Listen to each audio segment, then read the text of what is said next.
The Reference tab within Microsoft Excel is full of all sorts of goodies. We just took a look at building a dynamic table of contents. Using styles, Microsoft Word was able to do a majority of the work for us. Let's spend a little bit more time on the Reference tab within Microsoft Word. I want to introduce you to working with footnotes and endnotes. You've probably seen them. You've probably dealt with them. First, let's take a look at footnotes. The idea of a footnote is to be able to put some additional information about a topic found on a page at the bottom of the page. So for example, open in front of you, I've got the example file that comes with this lecture. Make sure you download it. You're going to use it here and you're going to use it in the next video for endnotes. It's called 25 Footnotes Endnotes -01. So inside this document, let's say I'm going to pick out a keyword here. Let's say footer. Okay? I've got a keyword footer here. Now I want to give a little bit more information about this keyword, perhaps defining what footer means, giving some further explanation about where you find the footer feature inside of Word, or whatever it may be. But I'm not going to put it up inside the body text within the document. I want to put it down as a little caption at the bottom of the page. This is called a footnote. So what I'm going to do is place my cursor right next door to that keyword. Okay? That keyword that I now want to define and explain some more inside of the footnote. So with my cursor there, I'm going to go up to my References tab, top of my screen, References, and on there I've got a section called Footnotes. I've got Insert Footnote, Insert Endnote, Next Footnote, and so on. So I want to insert one, so I'm going to go ahead and go to Insert Footnote. I'll give that a click. So right away, again, footnotes show up at the bottom of the page. It's taking me to the bottom of that page where that text was at. If I scroll back up, you're going to see something that kind of connects the two. You can see I got footer there, but now it's got a little 1 next to it. And if I scroll to the bottom of the page, that page, I've got a little 1 there as well. So now I'm going to type in footers are a good place to insert additional document information, yada, yada, yada, yada, yada. All right, now I've got a footnote in there. If I scroll back up, you can see I've got the little number 1 next to it. And if I hover over that, it now gives me the footnote. Footers are a good place to insert additional document information, yada, yada, yada, yada. That's it. You pick your keyword, something that you want to further define or further cite some information that you're not going to necessarily put up inside of the document's body text, but you'll put it at the bottom of the page. Perhaps these are additional references. Let's say galleries. I'm going to try it one more time here. I'll place my cursor right next to that keyword, in this case galleries. I'm going to go back to References, Insert Footnote. Again, drops me to the bottom of the page where I've now got a number 2. Got 2 footnotes on this page. And I can see the number 2 shows up next to galleries as well. So I'll drop down below. Microsoft Word is full of all sorts of template galleries. Let's make sure I spell that right.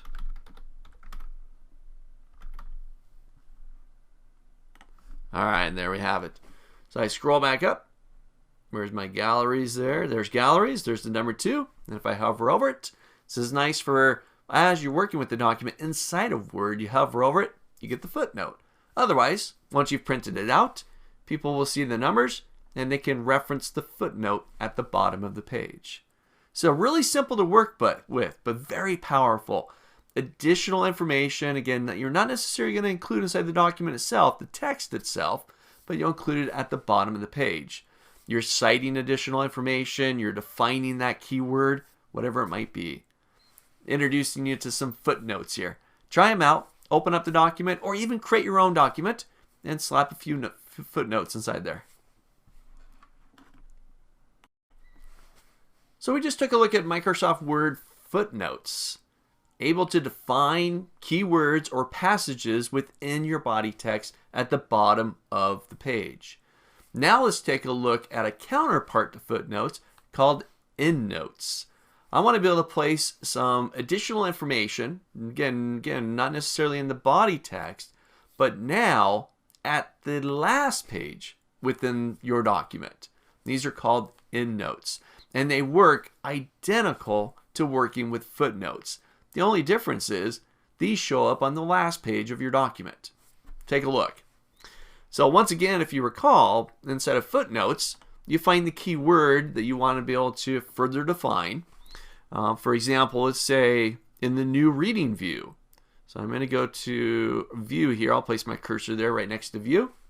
I'm going to hop right back up to my references tab, go into the footnotes section, and I'm going to find insert endnote.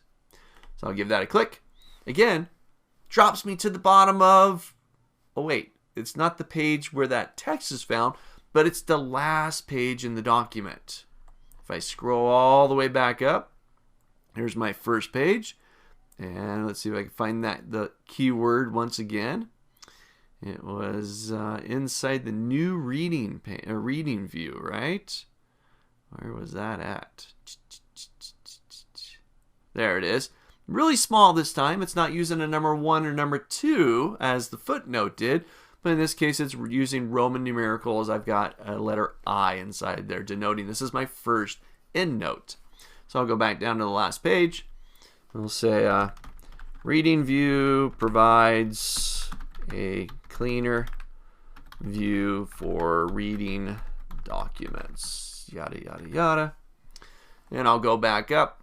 Let's see if I can find that text again. There it is. Hover my mouse over it, and there's my little endnote.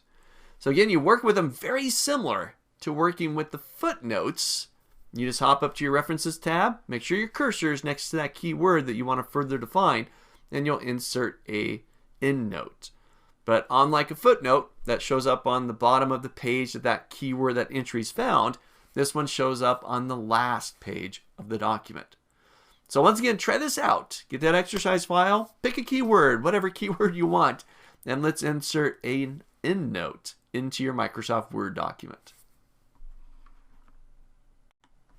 We've got a few footnotes and an endnote inside of your Microsoft Word document. And we saw when you create footnotes, those items that show up at the bottom of the page where that keyword is found, they format them using numeric values.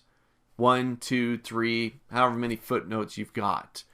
And endnotes, they don't use the numeric values or the numeric representation, but they're using Roman numerical values. I, and so on, to be able to denote the variety of endnotes that you may have within the document. Now, if you want to change the formatting, the way that these footnotes and endnotes are referenced or they're identified, we can get into the formatting options of your footnotes and your endnotes. Take a look. So just to remind you, I've got footer there, number 1. I've got galleries, number 2. And I've got reading view as the endnote, and it's got the lowercase I there. And I can see those being referenced inside of the footnote as well as the endnote. Now I want to change that. Perhaps I want to use different characters to represent my footnotes and my endnotes.